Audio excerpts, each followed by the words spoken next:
우리가 지난주에는 아빠 아버지라는 제목으로 말씀을 나눴습니다. 우리 갈라디아 4장 6절 말씀 한번 띄워주시기를 바랍니다. 우리가 아들의 영을 받아서 아들을 믿고 아들과 연합되면 하나님의 아들이 돼요. 하나님의 아들에게는 하나님을 아빠, 아버지라 부를 수 있는 특권이 부여됩니다. 그런데 하나님을 아빠, 아버지라 부르는 주체가 누구일까요? 이 부른다라고 하는 것이 3인칭 단수로 되어 있어요. 그래서 우리 성도들이 하나님을 아빠, 아버지라 부른다는 뜻이 아니라 성령께서 우리 안에 내주하셔서 우리를 위하여 하나님 아버지께 아빠, 아버지라 그렇게 간절히 부르짖으면서 기도하신다는 뜻입니다. 바울도 로마서 8장 26절에서 바로 이것을 말씀하셨습니다. 성령께서 우리의 연약함을 대신 짊어지시고 우리의 연약함을 위하여 우리 안에서 하나님 앞에 아빠 아버지라 그렇게 간절히 부르짖으며 기도하신다, 이렇게 말씀하고 계십니다. 성령 하나님께서는 우리 안에서 하나님 앞에 아빠 아버지라 부르짖어 기도하실 뿐만 아니라 그 아빠 아버지라고 하는 복된 호칭을 우리 영혼과 입술에 넣어 주셔서 우리로 하여금 하나님을 아빠 아버지라 부르게 하시는 거예요. 기도에 있어서 가장 중요한 것은 호칭이에요. 우리 영혼 깊숙한 곳에서 우러나오는 사랑의 마음으로 하나님을 아빠 아버지라 부르짖을 때 하나님 아버지의 마음이 감동을 받으시고 기뻐하시며 우리에게 은혜와 복을 주십니다. 여러분들 갈라디아 4장 7절 말씀을 보게 되면 우리가 아들과 연합되어 아들이 되면요 하나님의 상속자가 돼요. 상속자. 하나님의 모든 것을 상속받는 상속자가 됩니다. 그러므로 하나님의 아들이 되는 것보다 더 복된 일이 없어요. 우리는 세상에 보잘것없는 물질이나 이런 것들을 상속받는 정도가 아니라 무엇을 상속받는 것입니까? 하나님 자신은 영광스러운 하나님, 복의 근원이 되시는 하나님, 만왕의 왕이 되시는 하나님, 하나님을 상속받는 거예요. 하나님. 이 하나님께서 우리 안에 내주하시고 우리를 지켜주시고 보호하시고 복을 주시는 거예요. 그러므로 성도는 나를 둘러싼 상황이 어떨지라도 좌절하지 말고 주눅들지 말고 담대한 믿음으로 살아갈 수가 있는 거예요. 이 놀라운 은혜가 우리 모두에게 있기를 주님의 이름으로 축복합니다. 오늘 같이 우리가 나눌 말씀은 육체의 일과 성령의 열매.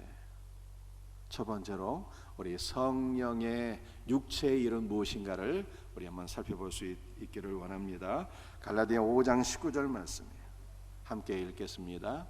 육체의 일은 분명하니 곧 음행과 더러운 것과 호색과 우상숭배와 주술과 원수 맺는 것과 분쟁과 시기와 분냄과 당 짓는 것과 분열함과 이단과 투기와 술취함과 방탕함과 또 그와 같은 것들이라. 전에 너희에게 경계한 것 같이 경계하노니 이런 일을 하는 자들은 하나님의 나라를 유업으로 받지 못할 것이요. 육체의 일이 너무 많습니다. 한 15가지 정도가 되는데요, 이 육체의 일이라고 하는 것은 어둠의 일을 가리키는 거예요. 사탄의 일, 육체의 욕심에 이끌려서 행하는 모든 일들, 이 육체의 일이에요. 이 육체의 일을 크게 3가지로 분류할 수 있어요. 첫 번째는 우리 페이지 넘겨주시길 바랍니다. 음행과 더러운 것과 호색이에요. 육체의 일입니다. 그런데 영어 성경 킹 제임스 버전을 보게 되면 육체의 일을 4가지로 나눠 놓았어요. 간통과 간음과 더러운 것과 선정적인 것입니다. 여러분들 간통이라고 하는 것이 무엇입니까? 이미 결혼해서 배우자가 있는데 배우자 외에 다른 사람과 성관계를 하는 것을 간통이라고 그래요. 간음은 일반적으로 남녀가 성관계를 맺는 것을 간음이라고 합니다. 더러운 것은요, 육체를 더럽히는 모든 것들이요, 여기에는 동성애가 포함됩니다. 선정적인 것은요, 육체의 정욕을 자극하는 모든 것들이에요. 예를 들면 음란, 동영상, 성인 만화, 이러한 것들을 예로 들 수 있겠습니다.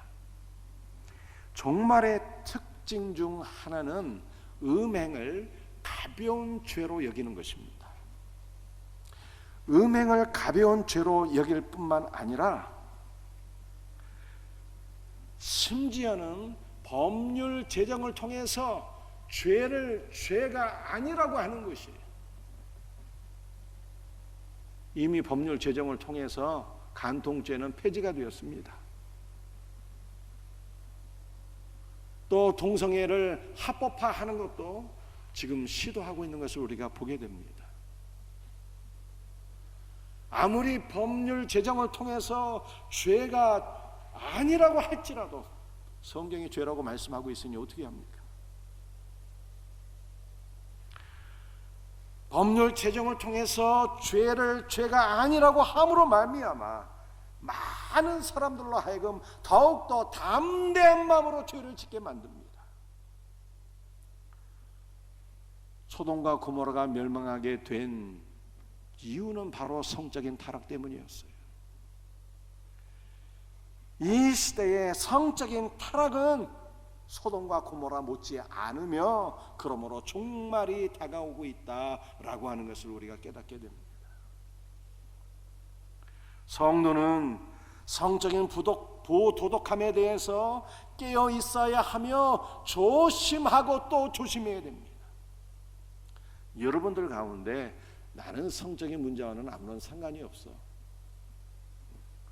나하고 이런 죄는 너무 거리가 멀어, 이렇게 생각하시는 분들이 혹시 있지 않습니까? 성군 다윗도 이 죄에 빠져서 큰 고통을 당했다라고 하는 것을 기억하셔야 돼요. 따라서 모든 그리스도인들은 마치 팬데믹에서 도망치듯이, 마치 요셉이 보디발의 아내에게서 도망치듯이 이 모든 성적인 부도덕함으로부터 도망치고 또 도망쳐야 합니다. 육체일 두 번째는 우상 숭배와 주술이. 우상 숭배는 피조물을 창조주의 위치로 올려서 살아계신 하나님께 드릴 예배를 우상에게 바치는 것입니다.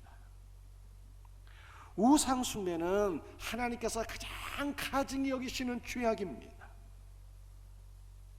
그런데 문제는 하나님을 믿는다고 공언하는 사람들조차도 이 죄에 빠지는 경우가 많이 있습니다. 특히 우리나라는 유교와 샤머니즘과 기독교가 혼합이 되어서 예수 그리스도를 믿지만 효도라고 하는 이름으로 조상신을 숭배하는 분들이 많이 있어요.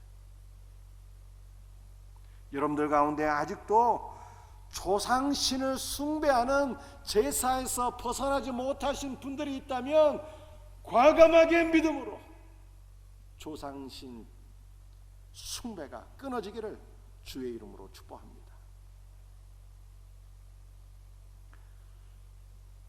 출애굽기 20장 4절과 5절 말씀이에요.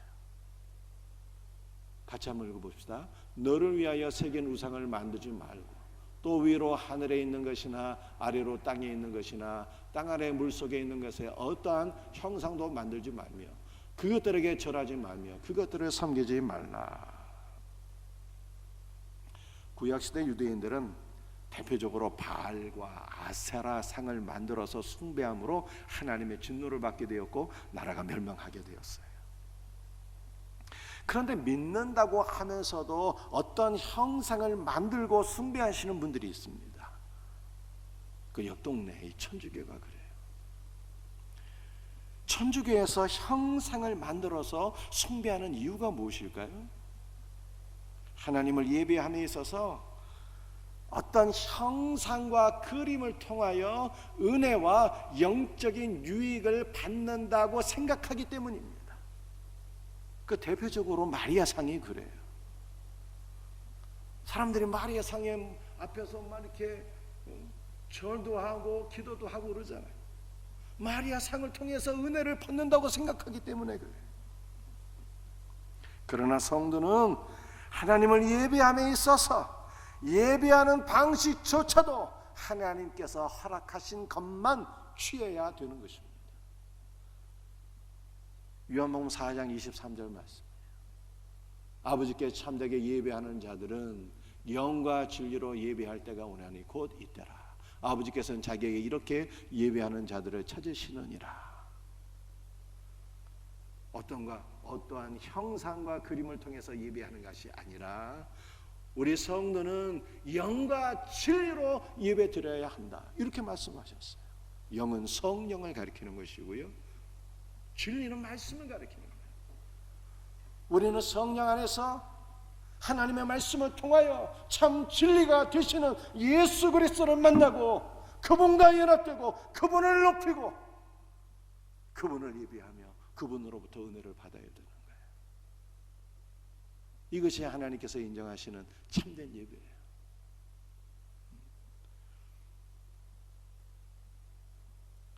우리 모든 성도들이 우상 숭배를 다 청산하고 하나님만 예배할 수 있는 복된 은혜가 우리 모두에게 있기를 주 예수의 이름으로 축복합니다.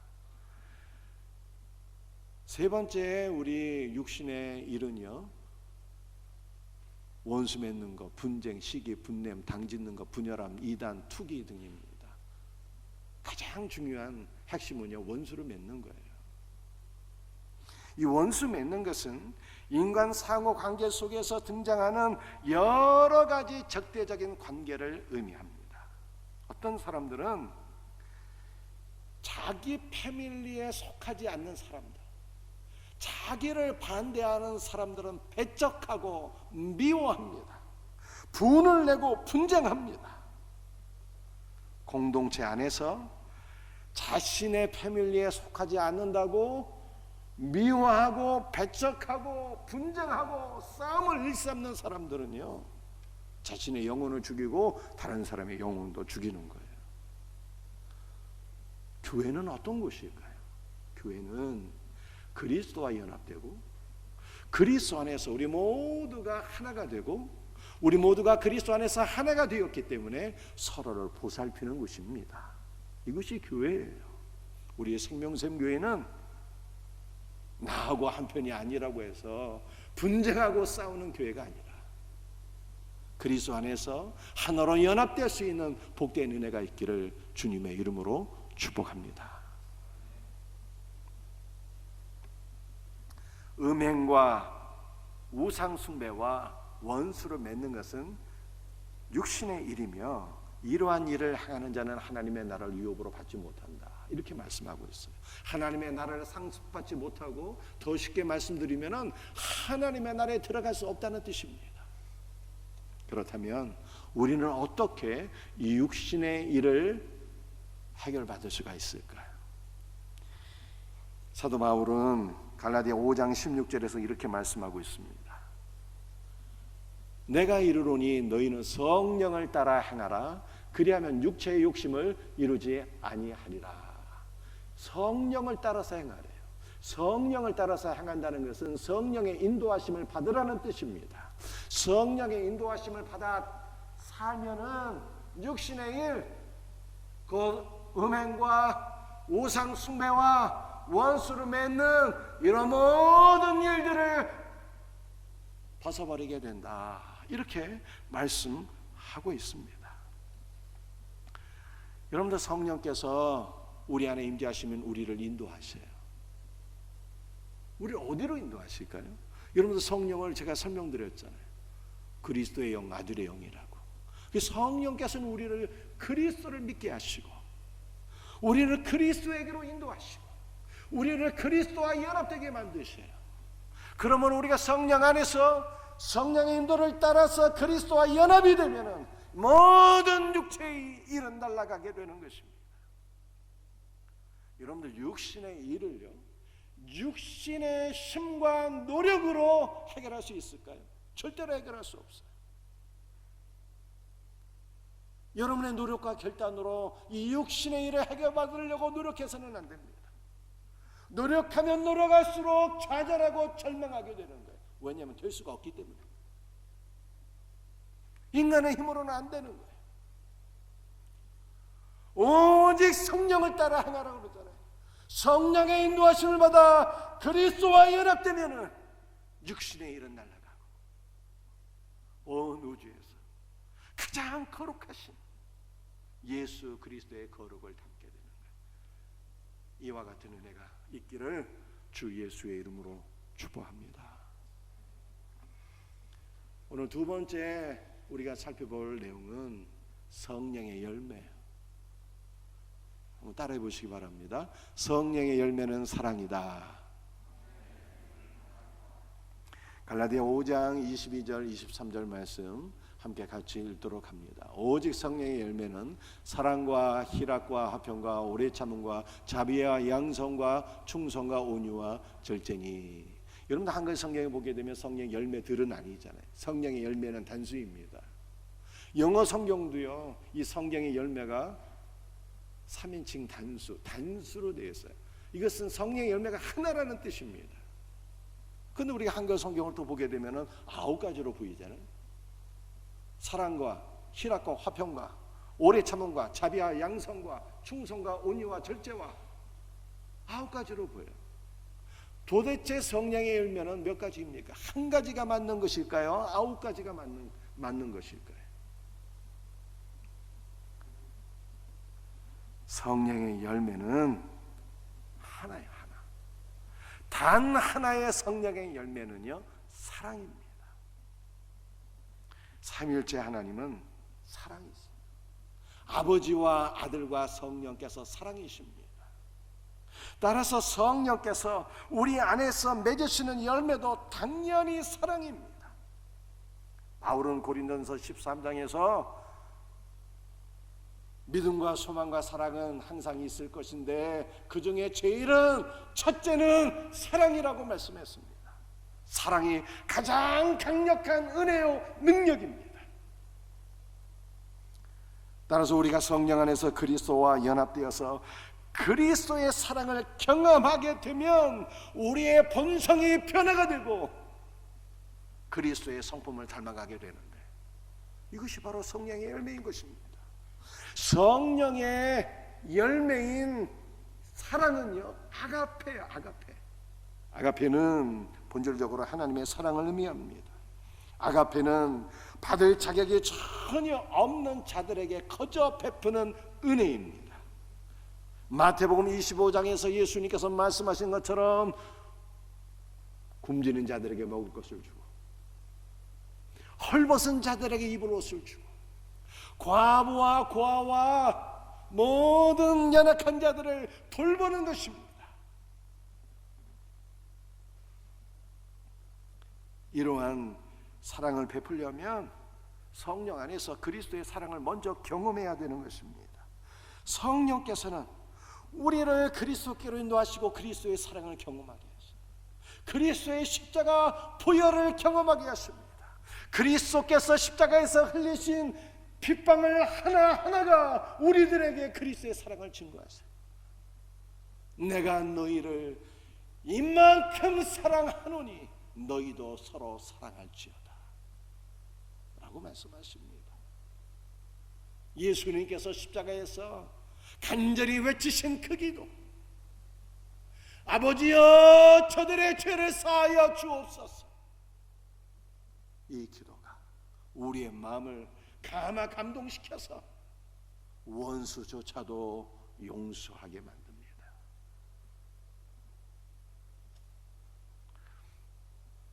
죽기까지 우리를 사랑하신 그리스도의 사랑이 우리의 마음을 사로잡아서 우리로 하여금 그리스도를 사랑하게 만들어요. 성경을 읽고 싶어지고 기도가 하고 싶어지고, 성경 읽지 않고 기도하지 않으면 심령이 갑갑해서 견딜 수가 없고 막 예배를 드리고 싶어지고 하나님의 말씀대로 순종하며 살고 싶어지는 거예요. 어떻게 하면은 성령 안에서 그리스도의 사랑을 경험하면 비로소 하나님을 사랑하게 돼요.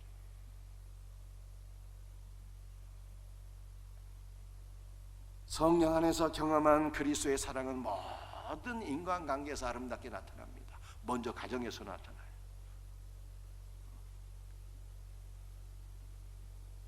부모와 자식 간의 관계에서 그리스도의 사랑은 모든 관계를 아름답고 풍성하게 만들어요. 그러므로 우리는 한편으로는 본성으로, 또 한편으로는 그리스도의 사랑으로 자녀들을 끊임없이 용서하고 용납하며 축복하지 않습니까? 여러분들, 인간의 본성은 자녀를 사랑하는 것이지만 부모를 사랑하는 것은 아니에요. 부모 사랑은요, 오직 그리스도의 은혜와 사랑이 임해야 되는 거예요. 그리스도의 사랑은 부부관계도 더욱더 아름답게 합니다. 결혼관계로 묶여진 부부관계, 그리스도의 사랑으로 우리는 더 깊이 사랑하게 되고 서로를 위해서 희생하게 되는 거예요. 그리스도 안에서의 친구 간의 우정은 우리의 인생의 길을 더욱더 행복하고 풍성하게 만드는 원동력이 되기도 합니다.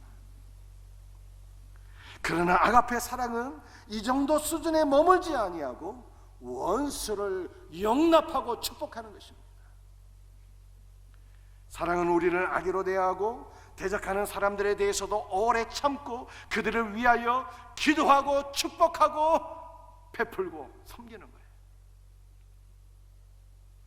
무엇보다 이웃을 향한 사랑은 그들을 위하여 기도하고 섬기며 예수 그리스도를 증거하는 것입니다. 사랑하는 성도들이요, 부모 사랑, 이웃 사랑, 이 사랑의 절정은요, 그리스도의 사랑으로 섬기고 한 영혼을 그리스도께로 인도하는 것입니다. 이와 같은 사랑의 실천은 우리에게 무거운 짐이 아닙니다. 성령께서 우리 안에 들어오셔서 이와 같은 사랑이 기쁨이 될 수 있도록 역사하십니다. 그리고 이와 같은 사랑의 실천이 바로 성령의 열매예요. 그렇다면 희락은 무엇일까요? 희락의 옆모습을 보니까 이 사랑이에요. 희락은 인간의 정욕과 탐심을 채우는 데서 오는 육체적인 기쁨이 아닙니다. 희락은 예수 그리스도 안에서 한없으신 하나님의 사랑을 경험할 때 오는 영적인 기쁨이에요. 희락은 그리스도 안에서 그리스도의 사랑을 베풀게 될 때 누리게 되는 영적인 기쁨입니다. 그러므로 많이 사랑하게 되면, 그리스도의 사랑이 우리 안에 넘치게 되면 우리 영혼에서 펑펑 샘솟듯 솟아나오는 기쁨을 경험하게 되는 것입니다. 화평은 무엇일까요? 화평을 보니까 이 화평은 사랑의 뒷모습이에요. 그리스도의 사랑 안에서 우리는 하나님 아버지와 화평하게 되었고, 그리스도 안에서 하나님의 사랑을 베풀게 될 때 모든 이웃과 화평하게 되는 것입니다. 여러분들, 오래 참으면 무엇일까요? 바울이 고린도전서 13장에서 사랑은 오래 참는 것이라고 2번이나 강조했어요. 2번이나. 다른 사람의 악한 행실이 여러분을 고통스럽게 할지라도 하나님께서 우리의 악한 행실을 오래 참아주신 것을 기억하며 오래 참는 것, 사랑이에요.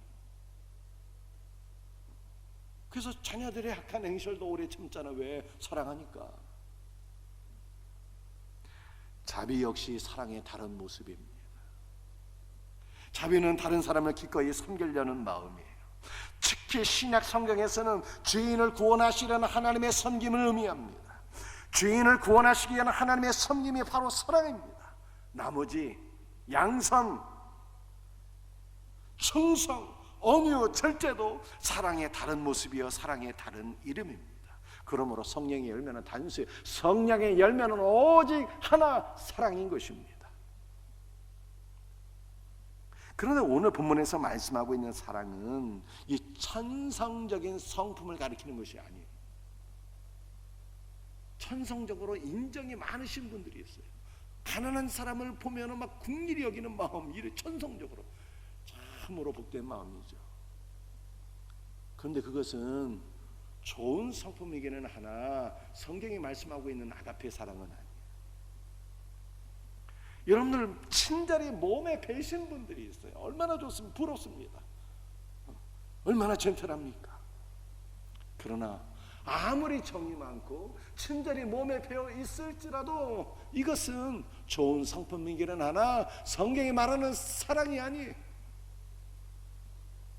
구원받은 하나님의 자녀의 변화된 삶, 그런 거 아닙니다. 사랑은 우리 안에 내재한 어떤 성품이 아니에요. 이 사랑은 지극히 귀하고 복된 것이어서 우리 안에서는 찾아볼 수 없고 오직 하나님께 속한 것이며 하나님께서 우리에게 주시는 거룩한 성품인 것입니다. 이 성령의 열매인 사랑, 이것을 우리는 어떻게 열매 맺을 수가 있을까요? 열매는 나무가 지속적으로 뿌리를 땅에 받고 있는 상황에서만 맺을 수가 있어요. 여행하는 사람처럼 일시적으로 머무는 곳에서는 열매를 얻을 수가 없습니다. 그런데 너무나도 고맙고 감사한 것은요, 성령께서는 우리 안에 내주하시며 영원히 우리와 함께 하셔요. 그러므로 우리는 우리 안에서 영원히 우리를 떠나지 않냐고 우리와 함께 하시는 성령 안에서 우리는 성령의 열매를 맺게 되는 것입니다. 죽은 나무는 열매를 맺지 못합니다.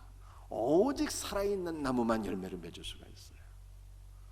우리는 성령의 인도를 따라서 그리스도와 연합되어서 그리스도의 생명을 공급받게 될 때 그리스도의 생명 안에서 우리는 열매를 맺게 되는 것입니다. 나무가 열매를 맺기 위해서는요, 지속적으로 햇빛과 물을 공급받아야 되는 것입니다. 우리도 지속적으로 은혜 받을 때, 말씀과 기도를 통해서 지속적으로 은혜를 받을 때, 그리스도의 은혜와 생명을 누릴 때 성령의 열매를 맺게 되는 것입니다. 말씀을 마치겠습니다. 오늘 두 가지 말씀드렸어요. 육신의 일을 벗어야 하나님 나라에 들어간다.